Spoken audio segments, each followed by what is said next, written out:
জি হ্যাঁ, কালাই রুটি এমনি খোঁচায় খোঁচায় বানাইতে হয়। কেন বানাইতে হয় জানেন? কারণ হচ্ছে এই রুটিটা ফুলে গেলে এর স্বাদ নষ্ট হয়ে যায়। তাই এরম খোঁচায় খোঁচায় এটারে আর ফুলতে দেওয়া যাবে না। কিছু কিছু মানুষ আছে এমন তেল মারে, আর কিছু কিছু মানুষ আছে ওরে ভাইরে ভাই সেই তেলে ফুললা ফাইপায় একদম শেষ।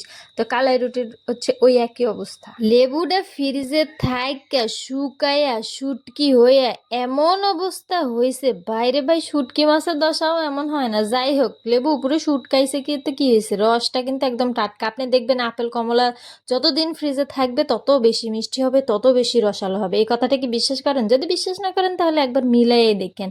তা কালাই রুটি খাওয়ার মজাই আলাদা, কিন্তু এটা জাবরের মতো, জাবর কাটতে কাটতে কাটতে কাটতে দাঁতের জামি টামি রে ভাই বেদনা হয়ে যায়। যাই হোক, আগে একটা সময় অনেক পছন্দের খাবার ছিল, তো আমার স্বামী এটা আবার খুব পছন্দ করে না। তো তার সাথে থাকতে থাকতে আমারও যে খুব একটা পছন্দ এখন হয় তা না, ওই খাই আর কি। আগের যে ইয়াটা, ফিলিংসটা, ক্রেভিংসটা তাই একটু একটু থেকেই গেছে, সেই জন্য একটু খাওয়া। যাই হোক, আলহামদুলিল্লাহ নিজে বানাইছি তো অনেক মজাই হয়েছিল, ভর্তাটাও অনেক মজা হয়েছিল।